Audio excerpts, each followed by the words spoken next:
শুভ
সকাল বন্ধুরা।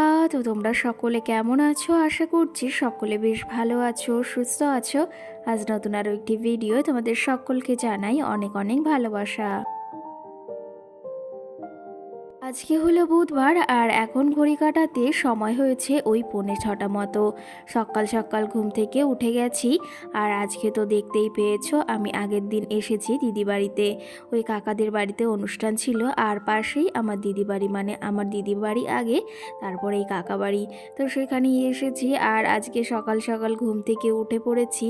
কারণ হচ্ছে এইদিকে আজকে হচ্ছে মহাশিবরাত্রি। সবাইকে জানাই শিবরাত্রির অনেক অনেক শুভেচ্ছা, অনেক অনেক ভালোবাসা। তোমাদের দিনটি কেমন কেটেছে অবশ্যই কমেন্ট করে জানিও। তোমাদের সঙ্গে ব্লগটি শেয়ার করতে বেশ খানিক দিন দেরি হয়ে গেল, মাঝে আবার একটা দিন ভিডিও দিইনি, তো সেই ক্ষেত্রে ভিডিওটি দিতে অনেকটাই দেরি হয়ে গেছে। আশা করি তোমরা ভালোবাসা দেবে, দেখবে আর তোমাদের বেশ ভালো লাগবে।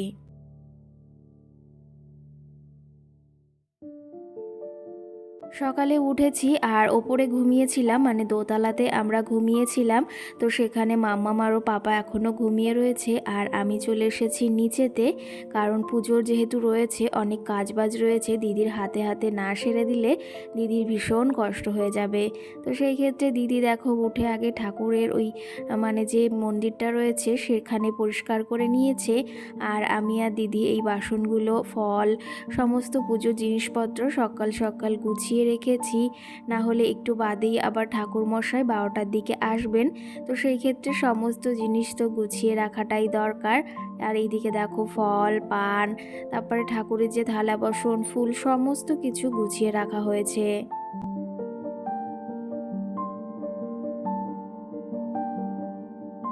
আর সকালে এই যে উঠে এখনও ব্রাশ করিনি, কাজবাজ কিছুটা সেরে এসেছি দিদির সঙ্গে। ওই পুজোর থালা বাসন, তারপরে যে ফলগুলো হয় সমস্তটা ধুয়ে রেখে এসেছি। আর তোমাদের দাদাভাই ঘুমোচ্ছে এখনও, মামাশোরা উঠে গেছে। আর মেকআপ এখনও কালকে রিমুভ করিনি, কালকে এখন রিমুভ করব, চা খাবো, মানে ব্রাশ করব। আর আজকে সারাটা দিন কী কী করি তোমাদের সঙ্গে তো অবশ্যই শেয়ার করব। এদিকে এসো বসো, অবশ্যই শেয়ার করব। মামামের চুলটা দেখেছো এখনও বাঁধিনি। ও মাম, মামাম বলো গুড মর্নিং। মামাম তুমি কোথায় এসেছো? বুনু বাড়িতে। বুনু এখনো ঘুমোচ্ছে, তোমার চুলগুলো তো বাঁধতে হবে। তো চলো তবে এখন যাই নিচের দিকে, দেখি ব্রাশ করতে হবে, মামামকে খাওয়াতে হবে, চুল বাঁধতে হবে। দেখো চুলগুলো বেশ খানিকটা বড় হয়েছে কিন্তু। চলো তবে দেখতে থাকো আজকে সারাদিন কি করি, মানে রাত্রে কি হয়, দিনে কি হয়, সমস্ত কিছু আস্তে আস্তে তোমাদের ক্লিপ ক্লিপ শেয়ার করবো একটু একটু করে। আশা করি দেখতে থাকো তোমরা। আমি নিচের কাজবাজ সেরে ওপরে এসেছিলাম একটু ভিডিও এডিটিং বলতে ভয়েস দিতে, কারণ নিচে ভীষণ পরিমাণে আওয়াজ হচ্ছে। আর দোতলায় এসেছি আমি, আর দোতলায় এসে দেখি দিদিদের আম গাছে ভীষণ পরিমাণে আমের মুকুল বেরিয়েছে। আর এখন কিন্তু ভীষণ পরিমাণে সমস্ত গাছে আমের মুকুল বেরিয়েছে। আর দেখো চারি সাইডটা এতটা সুন্দর লাগে দিদিদের ওপর থেকে দেখলে, ছাদের ওপর থেকে নিচেটা ভীষণ ভালো লাগে। আর সকালের ওয়েদারটা তো আরও ভালো থাকে। যাই হোক, আমি নিচে নিচেতে চলে এসেছি আর এসে এখন সবার জন্য চা বসিয়েছি। আজকে কিন্তু সকালের রান্নাবান্নার দায়িত্ব প্রায় আমারই। মামিমা বলল যে আজকে যে চাটা বানা তুই, আর তার পাশাপাশি তাহলে বললাম তোমার আর আসা লাগবে না, তোমার যেহেতু কাজ রয়েছে সেহেতু আমি ভাত ডাল যাবতীয় যেসব রান্না রয়েছে সেগুলো চলো তাহলে টুকটুক করে সেরে ফেলি।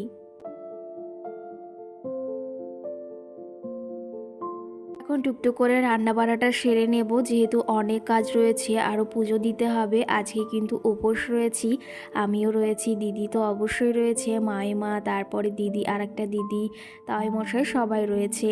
আর যারা বাদবাকি জামাইবাবু তারপরে আমার দিদির দেওর রয়েছে তাদের জন্য এদিকে চা বানিয়ে নিয়েছি, আর সঙ্গে এদিকে মাম্মাম সোনাকে একটু চা দিয়ে দিচ্ছি, আর সঙ্গে একটা টোস্ট দেবো, সেটাই খেয়ে নেবে।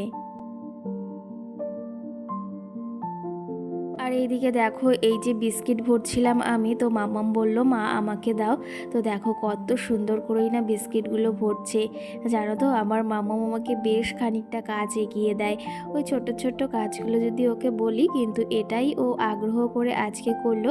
এটা দেখে মা তারপরে পাশে যারা ছিল ভীষণ ভালো বলছিল। আর প্যাকেটটা খুলতে পারছিল না জন্য বলল মা আমাকে খুলে দাও, তো সেটা খুলে দিলাম।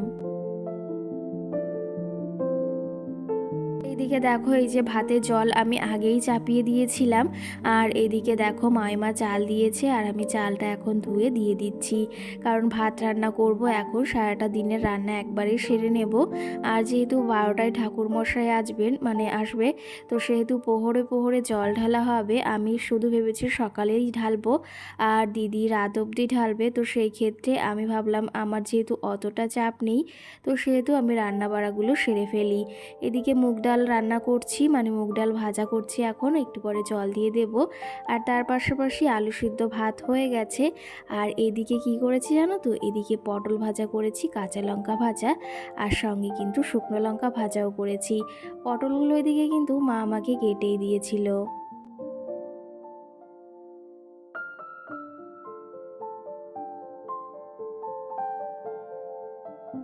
আর এইদিকে যেহেতু পুজো, সেহেতু এই যে সকালে সমস্ত পুজোর জিনিসপত্র গুছিয়ে ফেলছে। ওই যে বললাম একটু বাদে ঠাকুরমশাই আসবেন। আর এদিকে দেখো আমার একটা পিসি এসেছে, আমার ছোট ঠাকুমা এসেছে। দেখেছো এখনও অনেক বয়স হয়ে গেছে, তিনি কিন্তু এখনও সুস্থ আছে। আর আমার বাবা কিন্তু মারা গেছে, আমার জেঠুও মারা গেছে। তো যাই হোক, সেরা কি বলবো, এটা ভেবেই মাঝে মাঝে বেশ অবাক লাগে জানো তো, যে আমার ঠাকুমা এখনও বেঁচে রয়েছে। আর আমার বাবাদের কত কম বয়স, তাও সেই কি বলবো, একটা দুর্ঘটনাবশত হয়ে গেছে। কিন্তু কি জানো তো, এই বিষয়গুলো ভেবে মাঝে মাঝে ভীষণ খারাপ লাগে।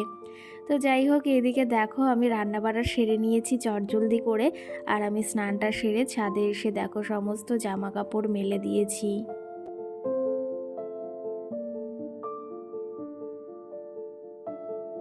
ওই যে সকালে ঘুম থেকে উঠেছি প্রায় 4:45টার দিকে, আর আমরা কিন্তু এখানেই ঘুমিয়েছিলাম, তখন আর বিছনাটা তোলা হয়নি, যেহেতু তোমাদের দাদা ভাই আর মামা সোনা ঘুমিয়েছিল।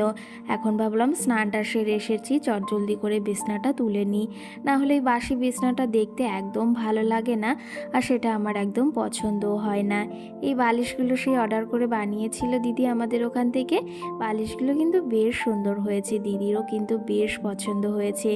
আজকে শিবরাত্রির দিন সকাল থেকে রাত অবধি কী করি সমস্তটাই তোমাদের সঙ্গে আশা করি শেয়ার করব। আর সকাল ওই 5:30টায় ঘুম থেকে উঠে কিভাবে আমার দিনটি কাটলো আর কিভাবে সমস্ত কাজগুলো করলাম সেটাই তোমাদের সঙ্গে আজকে শেয়ার করব।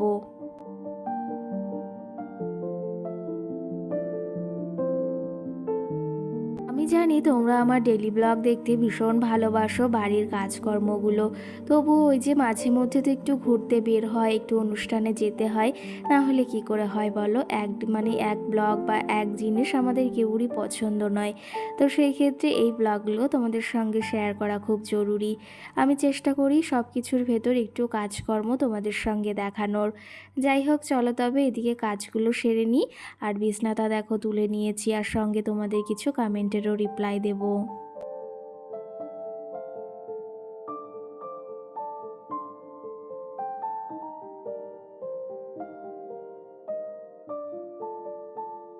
কালকের ভিডিওতে শাবানা নামে আমাকে একটা দিদিভাই কমেন্ট করেছে, তুমি খুব মিষ্টি বোনু। তো সেই ক্ষেত্রে অসংখ্য ধন্যবাদ দিদিভাই তোমাকে এই মিষ্টি কমেন্ট করার জন্য, আর এই যে তুমি আমার ভিডিওটি দেখেছো তার জন্য। সঙ্গে প্রতিমা নামে একটা দিদিভাই বা বোনও আমাকে কমেন্ট করেছে, তোমার ভিডিও আমি রোজ দেখি আর তোমার ভিডিওর অপেক্ষায় আমি থাকি। তোমার ভিডিওগুলো আর তোমার কাজকর্ম দেখে আমি অনেকটা কাজকর্ম গোছানো শিখেছি। Thank you so much. আর সঙ্গে লিখেছো যে আমার একটা ছোট্ট চ্যানেল আছে, আশা করি তুমি পাশে থাকবে। তো অবশ্যই পাশে থাকবো। আর তুমি এই যে প্রথম কমেন্ট করলে, তো বেশ ভালো লাগলো। কমেন্ট করলে না বেশ ভালো লাগে জানো তো। তো যাই হোক, এদিকে দেখো আমরা স্নান ধান করে তো চলে এসেছি, আর এখানে দিদি সমস্তটা গুছিয়ে নিচ্ছে। এই ভোলে বাবাকে এখানে রেখেছে, এখন প্রহরে প্রহরে জল ঢালা হবে। তো এই যে সুন্দর করে এখন সাজিয়ে নেব, তারপরে ভেবেছি একটু রেডি হয়ে আসব। আর এইদিকে দেখো সমস্ত কিছু গোছানো কমপ্লিট হয়েছে। আর এইদিকে আমার মামাম সোনা দেখো ঠাকুর দেখেছে, ভোলেনাথকে দেখো নম করছে।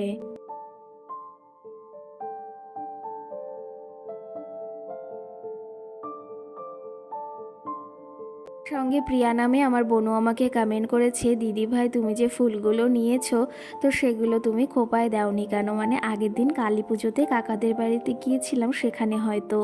তো যাই হোক, আমি কিন্তু ফুলগুলো দিদির জন্য এনেছিলাম, আর আমি ভেবেছি যে শিব পুজোর দিন রাত্রে ফুলগুলো নেব।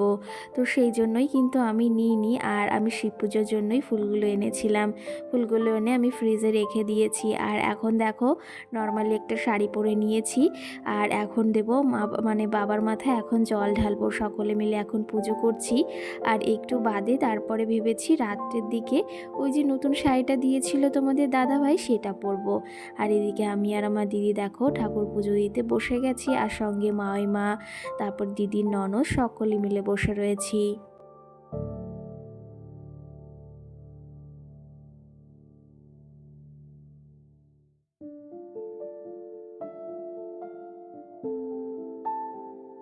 এদিকে কিন্তু অনেকেই উপোস রয়েছে, তারা কিন্তু এই যে এক এক করে জল ঢালছে।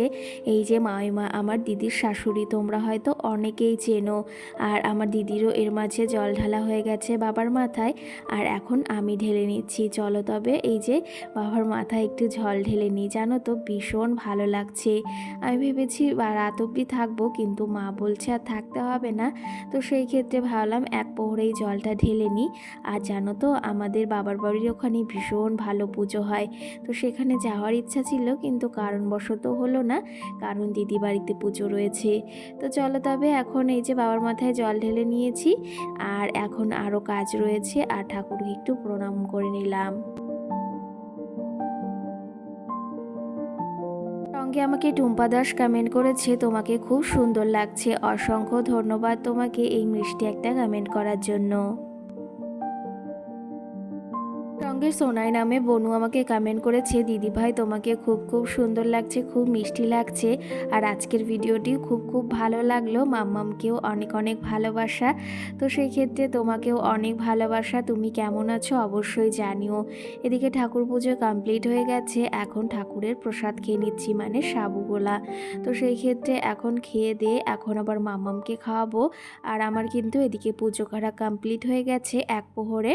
আর আমি যেহেতু আর করব না, সেহেতু এখনও দিদি উপোস রয়েছে, আরও সকলে রয়েছে। তো আমি এই প্রসাদটা খেয়ে আবার মামামকে যাব খাওয়াতে। সঙ্গে সোহানা নামে মিষ্টি বোন আমাকে কমেন্ট করেছে, আমার শরীরটা এখন বেশ ভালো আছে আর ভিডিওটি খুব ভালো লাগলো। অসংখ্য ধন্যবাদ তোমাকে। দেখো এদিকে রাত্রে দেখো, তোমাদের বললাম না ফুল নেব, তো সেই ক্ষেত্রে ফুলটা নিয়েছি, শুধু গোলাপি নিয়েছি একটা। আর এই ব্ল্যাক কালারের শাড়িটা পরেছি, কেমন লাগছে আমাকে অবশ্যই জানিও তোমরা কমেন্ট করে। এই তোমাদের ফুল লুকটা দেখিয়ে দিলাম। আর ব্লগটিও আজকে বেশি বড় করছি না, এদিকে ওপরে এসেছিলাম দিদির লুকটা একটু দেখাতে। আমার মোবাইলে আর দেখালো হলো না, মানে আমার ব্লগে, ওর ব্লগে তোমরা দেখতে পাবে। দিদি আর দেখো চলে যাচ্ছে, আর আমি এদিকে চলে এসেছি খাওয়া দাওয়া করতে, ও আবার জল ঢালবে। আজকের ব্লগটি এই অবধি। সকলে ভালো থেকো, সুস্থ থেকো, সকলকে টাটা।